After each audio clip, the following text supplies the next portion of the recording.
मैं आज की सुबह सर्वशक्तिमान प्रभु का फिर धन्यवाद करता हूँ कि परमेश्वर हमें एक और दिन दिया और उसकी नई करुणा और दया उसके तमाम बेटा बेटियों पर निरंतर है। आज भी सर्वशक्तिमान यहोवा परमेश्वर ने मुझे और आपको अपनी दया के साथ अपनी करुणा में छुपा के रखा। आइए आज के प्रतिदिन के आत्मिक भोजन पर मनन करें। दूसरा कुरिन्थियों 6 अध्याय उसकी 14 आयत। अविश्वासियों के साथ आसमान जुए में ना जूतो, क्योंकि धार्मिकता और अधर्म का क्या मेल जोल है, या ज्योति और अंधकार की क्या संगति है। आइए पवित्र आत्मा के उस वसीले से आज इस वचन को समझने की कोशिश करें। बहुत से लोग हैं जिस वचन को लेकर अपनी अपनी टिप्पणियों को देते हैं, पर यहां देखा जाए तो प्रभु ईश्वर का वचन स्पष्ट है और वो कहता है कि अविश्वासियों के साथ आसमान जुए में न जूतो। यह शब्द आता है अविश्वासियों के साथ। पहली बात, हम अविश्वासी किसे कहते हैं, या क्या मसीह में भी अविश्वासी हैं? जी हां, अविश्वासी मसीहों में भी हैं, जो सिर्फ एक अपने आप को नामधारी विश्वासी या मसीह कहलाते हैं। वे भी अविश्वासियों की ही उसी तादाद में है।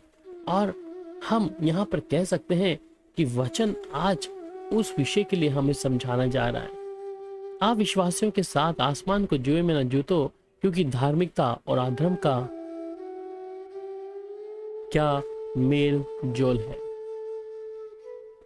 वचन दो धारी है, और दो धारी के साथ साथ समझने की कोशिश करिए कि परमेश्वर का कलाम जब हम पढ़ते हैं तो वो दो तरीके से बात कर रहा है। पर जब एक विश्वास करने वाला व्यक्ति अपने उस विश्वास के जीवन से भटक जाता है और वह परमेश्वर के वचन को सुना है और जाना भी है, पर उस परमेश्वर के कलाम पर पूरी रीति से अपने जीवन को टिका नहीं पाया, इसलिए ऐसे विश्वासी को हम अविश्वासी कहेंगे, जो दिखावा करता है अपने जीवन का, या यूं कहें कि वो परमेश्वर के सामने और दुनियावी लोगों के सामने और जो सच में विश्वासी हैं, मसीह हैं, उनके सामने। इसलिए परमेश्वर का कलाम कहता है कि धोखा न खाना, बुरी संगति अच्छे चरित्र को बिगाड़ देती है। जी हाँ, बुरी संगति आज मसीहों में से ही जो लोग परमेश्वर के साथ अपने आप को बताते हैं कि हम मसीह हैं, पर वो बहुत दूर तक परमेश्वर के साथ कहीं ना कहीं खड़े नजर नहीं आते, ना उसके वचन के साथ में। इसलिए अविश्वासियों के साथ आसमान जुए में ना जूतो। अगर आज मैं और आप नया जन्म पाए हैं और उद्धार पाए हुए लोग हैं, और जो लोग परमेश्वर के वचन को मानते नहीं हैं, इसका मतलब ये नहीं कि अन्य जातियों के साथ, पर मैं कहता हूं कि उस अविश्वासियों के साथ जो आसमान को जुए में जूतते हैं। इसका मतलब जो अपने ही तौर तरीके से चलना चाहते हैं, परमेश्वर के वचन को जानने के बावजूद भी उनका जीवन परमेश्वर से बहुत कोसों दूर है। इसलिए आज अगर मैं और आप सच में विश्वास का जीवन और मैं और आप एक नया जन्म का अनुभव पाए हुए व्यक्ति हैं, तो हम उनके साथ संगति नहीं करेंगे। इसे वचन इस बात के में भी कहता है कि ऐसे भाई से परे रहो जो परमेश्वर के वचन को नहीं मानता है, और उससे कहता है कि तुम उससे अलग हो जाओ, क्योंकि वचन कहता है तुम प्रभु के कटोरे और दुष्ट आत्माओं के कटोरे दोनों में से नहीं पी सकते। तुम प्रभु की मेज और दुष्ट आत्माओं की मेज दोनों के सांझी नहीं हो सकते। इसलिए कहता है कोई तुम्हें व्यर्थ बातों से धोखा ना दे, क्योंकि इन्हीं के कामों के कारण परमेश्वर का क्रोध आज्ञा ना मानने वालों पर भड़कता है। इस वचन को ध्यान से पढ़ें। परमेश्वर का क्रोध आज्ञा ना मानने वालों पर भड़कता है। ये आज्ञा ना मानने वाले लोग कौन हैं? ये वही लोग हैं जो परमेश्वर के वचन को कभी सुना था, विश्वास की एक गवाही देते थे परमेश्वर के साथ चलने के लिए, और परमेश्वर की बड़ाई भी करते थे, परंतु इन लोगों ने परमेश्वर की आज्ञा को नहीं माना, इसलिए परमेश्वर का वचन यहाँ स्पष्ट रूप से कहता है कि आज्ञा ना मानने वालों के ऊपर परमेश्वर का क्रोध निरंतर भड़कता है। इसलिए हे यहोवा, क्या मैं तेरे बैरियों से बैर ना रखूं और तेरे विरोधियों से रूठा ना रह जाऊं? यहाँ भजनकार इस बात के लिए कहता है, क्या मैं उन बैरियों से बैर ना रखूं? जी हाँ, आप बैर रख सकते हैं उनसे जो परमेश्वर के वचन को ठट्टों में उड़ा है। उनके साथ हम संगति नहीं कर सकते। यहाँ तक कि वचन हमें मना करता है कि हम उन्हें अपने घर के भीतर भी ना आने दें। मेरे प्यारो, आज हम किस प्रकार कई बार जब हम कलीसिया में जाते हैं, वो हमें मालूम है कि एक व्यक्ति का जीवन अच्छा नहीं है, परंतु हम फिर भी उसके साथ कहीं ना कहीं उसकी बातों में सहमत होते हैं।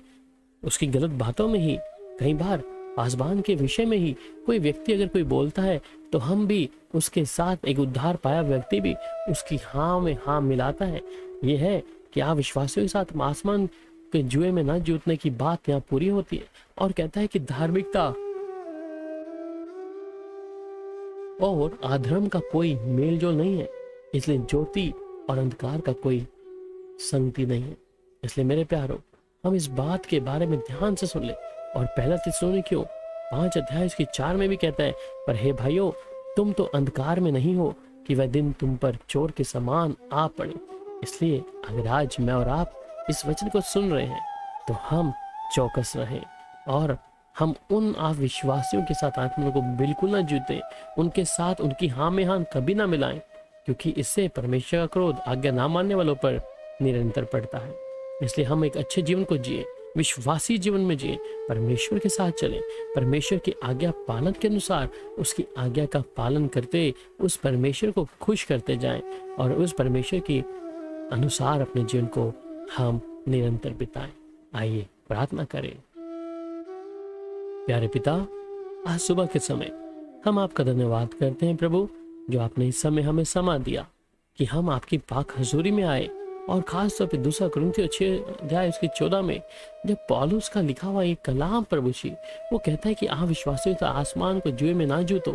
सच में प्रभु, जो लोग भटक गए हैं आपके वचन को जानने के बाद, उनकी दशा आप विश्वासियों जैसी है, जैसे वो परमेश्वर को जानते ही नहीं। पर प्रभु, हम इस बात का निर्णय जब हम आत्मा पाए हुए हैं, परमेश्वर के उस अनुग्रह को जानते हैं, तो प्रभु हम कभी भी ऐसे उनके साथ अपनी सहमति ना जता दें प्यारे पिता, क्योंकि वचन कहता है बुरी संगति अच्छे चरित्र को बिगाड़ देती है। प्रभु जी, इस समय एक एक भाई बहन को प्रभु उनके खुद के आत्मिक जीवन को भी जांचने के लिए मौका दे। पवित्र आत्मा इस समय उनकी मदद करे और प्रभु आपकी दया और करुणा के नीचे हम निरंतर बने रहे। प्यारे पिता, आपका धन्यवाद प्रभु यीशु मसीह के मधुर नाम में, आमीन। अब हमारे प्रभु यीशु मसीह की शांति आप सबके साथ हो। शालोम।